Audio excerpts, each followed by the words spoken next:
সমকই আচ্ছা, এই ছবিতে আসলে বেসিক্যালি অভিনয় করেছে আমাদের উৎসবে জাহিদ ভাই, জাহিদ হাসান। আর জাহিদ ভাইয়ের ছোটবেলা করেছে সৌম্য, আর মিমি আপার ছোটবেলা করেছে সাদিয়া আইমান। আমরা সবসময় চাই দর্শক ভিন্ন ভিন্ন স্বাদের সিনেমা পাক। তা সেই জায়গা থেকে যদি আমরা বিচার করি, এই উৎসব একটি গল্পের আঙ্গিকে বলি অথবা যে ধরনের সিনেমা রেগুলার আমরা দেখি তার চাইতে একটু আলাদা রকমের, একটা হরর কমেডি টাইপের। আর এই ধরনের সিনেমা খুব বেশি হয়নি এবং খুবই এন্টারটেইনিং। এবং দর্শকদের উদ্দেশ্যে আমি বলবো, আপনারা খুব মজা করে দেখতে পারবেন ছবিটা। এবং এই যে ইয়াং জুটি আর কি, সিনেমায় ওদের প্রমোশন দেখেছেন, ট্রেলার বা টিজার বা গান সব কিছু মিলিয়েই এক ধরনের নির্মল আনন্দ। যেমন আমি দেখেছি, আমার কাছে ভালো লেগেছে, এটা দর্শক হিসাবে আমি বলছি। সেটা আসলে নিজের দোষ তো আমরা নিজেরা কেউ দেই না, আবার অন্য কেউ দোষ দিলে রেগে যাই। আসলে নিজেকে নিজে দোষ দেওয়ার মধ্যে এক ধরনের মজা আছে, যে আমি আমার ভুলগুলো, আমার ত্রুটিগুলো যদি দেখিয়ে দিই খুঁচিয়ে সেটা বোধহয় বেশি ভালো। তা আমি, জয়া হাসান আর অপি করিম, আমরা 3টি স্পেশাল চরিত্রে অভিনয় করেছি এবং 3টা ভূতের চরিত্রে।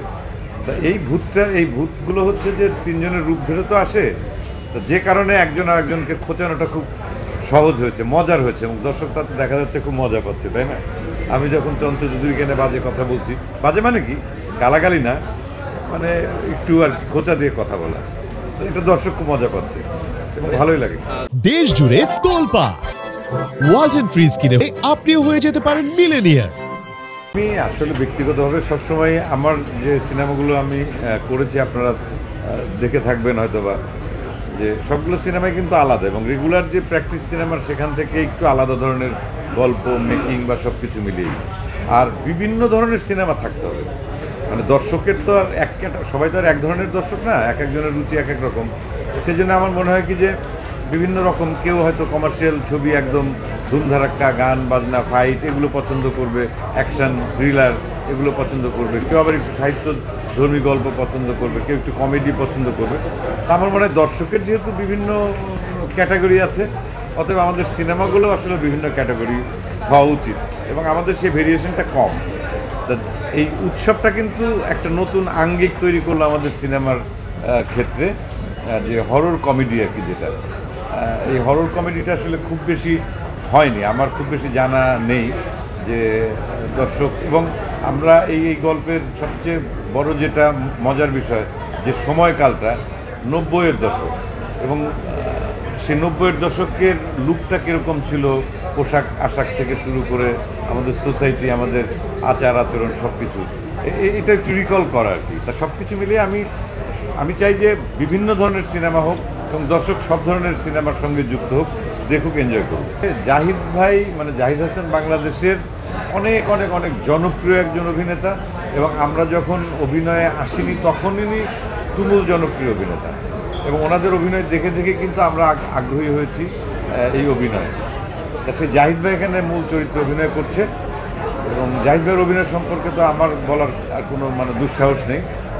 জাহিদ ভাই খুবই এন্টারটেনিং অ্যাক্টিং করেন এবং এই ধরনের ক্যারেক্টারে উনি আনপ্যারালাল। ওনার যে অভিনয় দর্শকের সঙ্গে বসে আমি দেখছি, প্রত্যেকটা মানে পাঞ্চ লাইন কিন্তু দর্শক মানে এনজয় করছে এবং প্রত্যেকটা ডায়ালগসে আমরা 3জনই একসঙ্গে বসে বসে দেখছি। আমি নিজেও হাসি পাচ্ছে, দর্শকও দেখছি অনেক মাঝে মাঝে হেসে উঠছে জোরে, তার মানে এনজয় করছে, মানে এনগেজিং টোটাল স্টোরিটা। এবং জাহিদ ভাই মানে অবশ্যই একজন গ্রেট অ্যাক্টর এবং সেই সঙ্গে যারা যারা আছেন, জাহিদ ভাই, মিমি আপা, তারিকা নাম খান ভাই, ইন্তেখাব দিনার, দিব্যর কথা বলি, সৌম্য,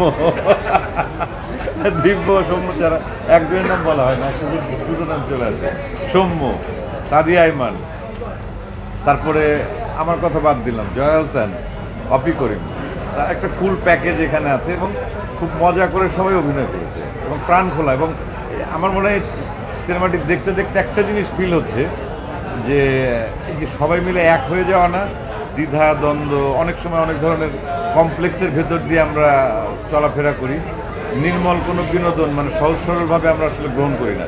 তো সেই জায়গায় মনে হচ্ছে একদম ক্লিন একটা বিনোদন, এটা আমার কাছে খুব ভালো লাগে।